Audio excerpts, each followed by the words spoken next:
Então, era aqui mesmo que eu tinha parado, né? Que eu tinha falado, então recapitulando, né? A gente tem a ideia de que existem um determinado fato que a gente está discutindo. A gente tem duas ideias. A ideia mais simples é aquela que vai se sobrepor, né? Que no caso é a ideia lá da navalha de Ockham, ok? Aqui então eu separei essas três palavras dessa frase, né? Do conhecimento de algo adquirido de forma sistemática. E por que isso? Porque a gente tem aqui então o conhecimento como sendo algo observável, o adquirir, né? Vamos trazer para o verbo, né? Ele é uma ação, e a sistemática é o método ou o mecanismo que a gente tem que pensar, né? Então é quase uma formulazinha para a gente fazer a definição, né? Um observável, né? E uma ação aplicando um método, um mecanismo. E o que a gente tem que pensar? A gente tem que pensar que existe, então, esse esquema onde a gente tem mecanismo, ação e observável, né? E nesse caso, então, o que a gente pode entender? Que a ciência, ela se comporta como uma ferramenta de interpretação da natureza, né? Então, é um mecanismo que é a ferramenta, né? O nosso método, a nossa ferramenta. A nossa ação seria a interpretação, né?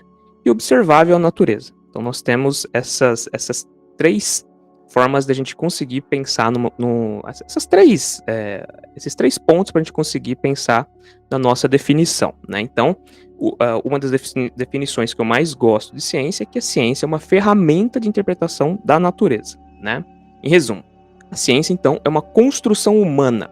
Eu lembro um tempo atrás, né, quando eu estava numa aula, e o pessoal começou a bater o pé que, na realidade, ciência era a natureza. Mas ciência não é natureza. Ciência, ela não existe sem a existência do homem, né, do ser humano, no caso, do ser pensante, né? Não vai haver ciência sem a presença do ser humano, né?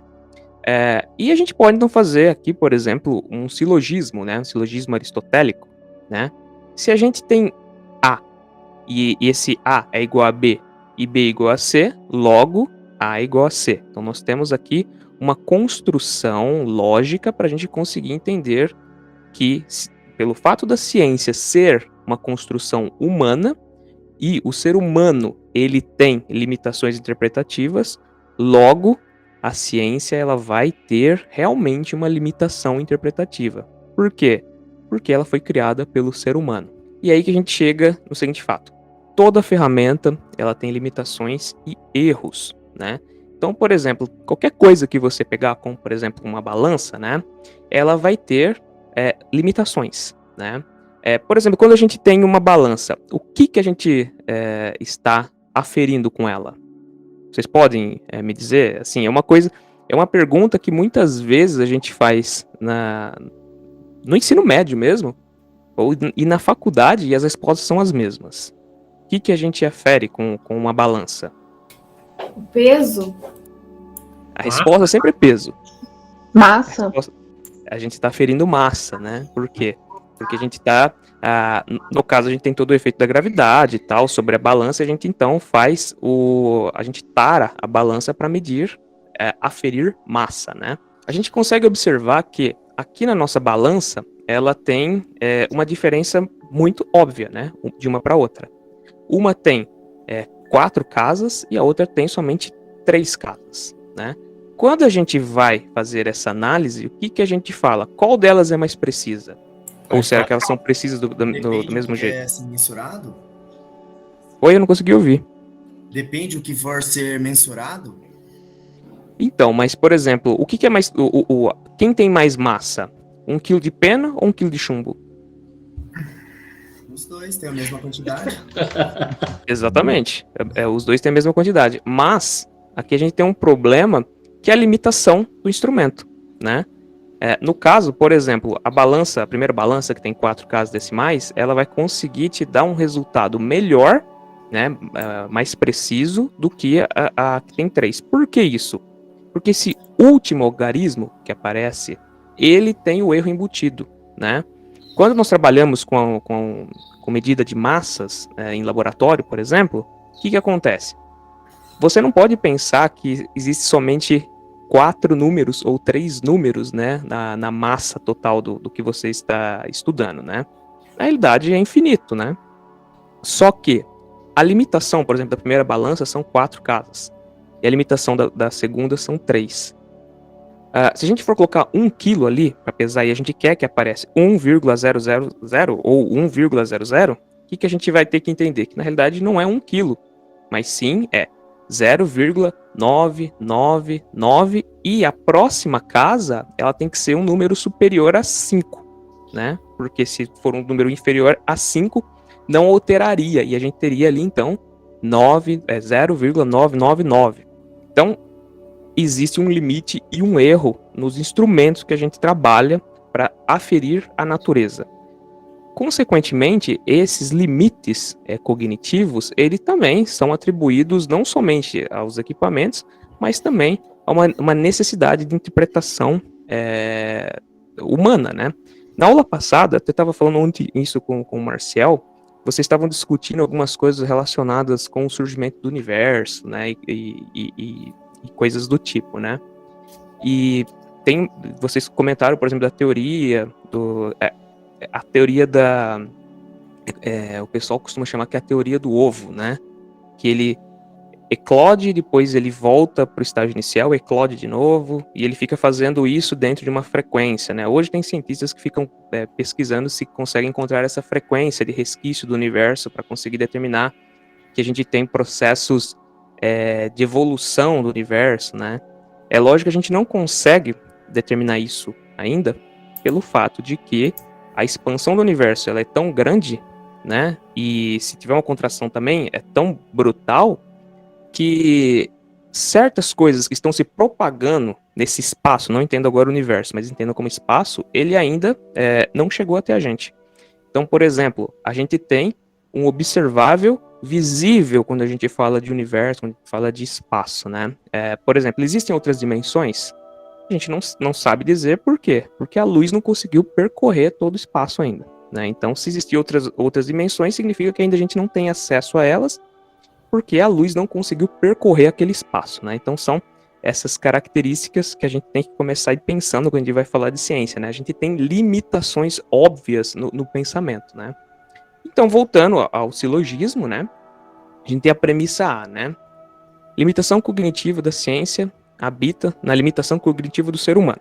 Isso daí é uma premissa que a gente tem. Segunda premissa. A limitação cognitiva do ser humano é dependente do momento filosófico histórico que ele habita. O que quer dizer isso? Quer dizer que o momento histórico em que está se desenvolvendo uma filosofia, uma cultura, ela vai ser um referencial para tudo que se pensa dentro da ciência daquele momento, né? Então, as limitações vão estar ali atribuídas. E a conclusão disso, logo, a limitação cognitiva da ciência é dependente do momento filosófico histórico que o ser humano habita. Então, entendam, quando eu falo limitação cognitiva da ciência, é a limitação do ser humano, porque a ciência não tem cognição, basicamente, né? Quem tem cognição é quem trabalha, quem age, quem aplica a ciência, né? Então a gente tem, quando a gente trabalha com ciência, que entender que realmente existe uma limitação da cognição nossa mesmo. Então, a primeira coisa quando a gente vai definir ciência é entender que ela é uma ferramenta, né? Pode ir, Marcelo. Posso fazer um comentário, Sayão? Claro, pode. É muito interessante essa perspectiva, né? Porque, por exemplo, na Grécia Antiga, você tinha uma explicação das coisas físicas, tanto dos astros, quanto, por exemplo, do corpo humano, através de teorias de fluidos. Eles explicavam, por exemplo, eles faziam uma descrição da por que uma maçã cai da árvore, né? Isso, para eles, é porque os fluidos fundamentais que compõem uma maçã eram mais densos do que os fluidos do ar, né? E se você pensasse cientificamente naquele momento, tem o Hipócrates que está falando, por exemplo, do corpo humano, nesse sentido, né? Se você pensasse cientificamente a partir dessas categorias naquele momento, você tinha teorias científicas que dentro daquele corpo científico faziam sentido e davam conta de explicar o universo. E isso é muito interessante, né? Porque a gente fica com a impressão de que muitas vezes uma teoria que ela existe mecanismos de observação que que podem aferir os seus resultados, elas são uma verdade imutável, né?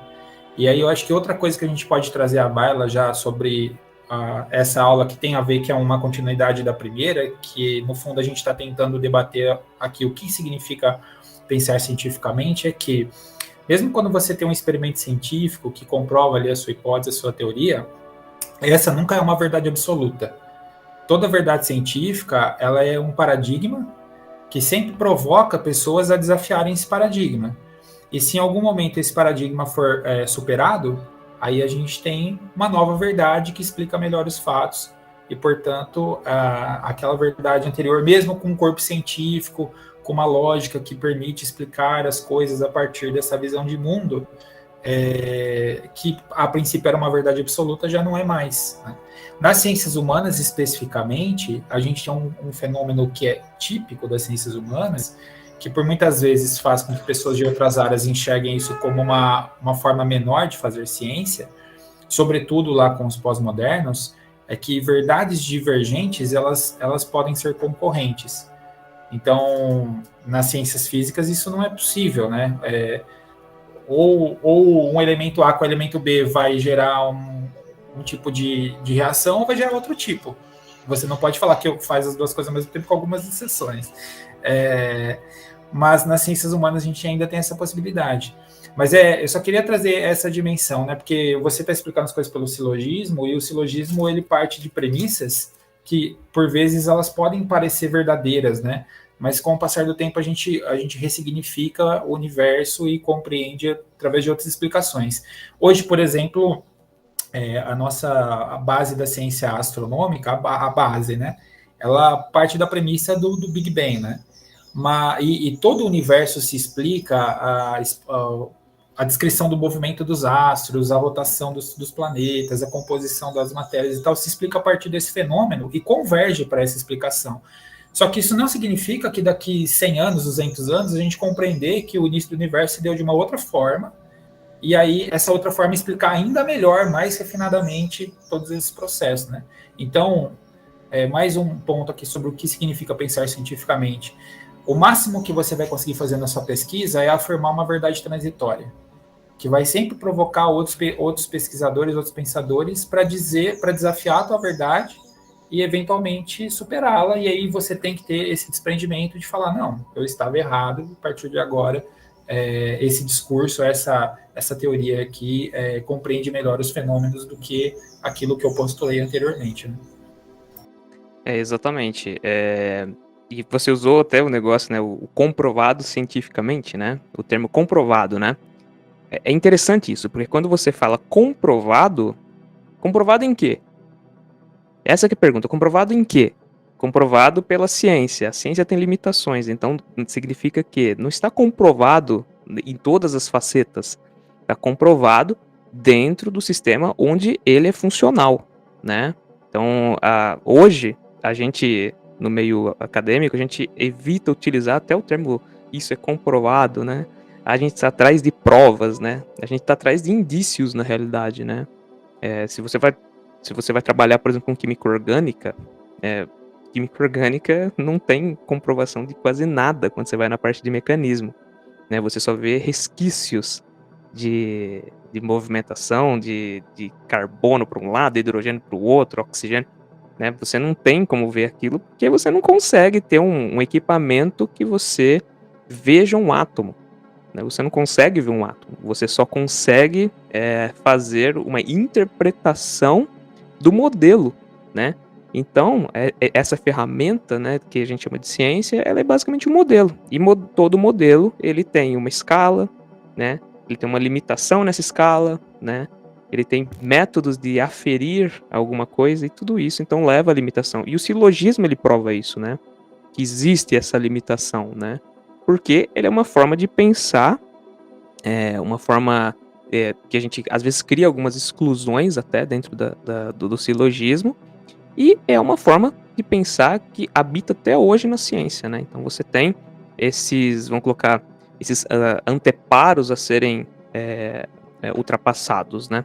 Você pode passar?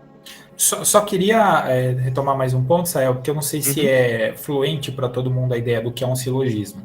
Então, só para estabelecer de forma mais clara, o silogismo ele é uma unidade discursiva dentro do pensamento científico que todas as ciências usam, seja das ciências exatas ou das ciências humanas, que estabelece relação entre um elemento com outro elemento, o segundo elemento com o terceiro elemento, portanto, uma relação entre o primeiro e o terceiro. Por exemplo, parece complicado, mas não é. Silvano é um humano, ponto. Todo humano pensa, ponto. Então eu tenho uma relação entre Silvano e ser humano, eu tenho uma relação entre humano e pensar. Como eu afirmo essas duas relações, eu consigo estabelecer uma relação entre o primeiro e o terceiro. Logo, Silvano pensa. Porque se o Silvano é um ser humano e todo ser humano pensa, logo, Silvano pensa. Então, o silogismo, na verdade, é uma forma como você organiza o pensamento científico, estabelecendo relações entre três sujeitos, né? A partir da mediação do primeiro com o segundo, do segundo com o terceiro e do primeiro com o terceiro por consequência. É o famoso logo, né? No final. Isso. Pessoal, até aqui tá tudo bem, tudo tranquilo, tudo claro. O que é silogismo ficou claro para vocês, as coisas que o professor Israel tá falando também. Então tá, podem ir perguntando, falando, tá? Fiquem à vontade.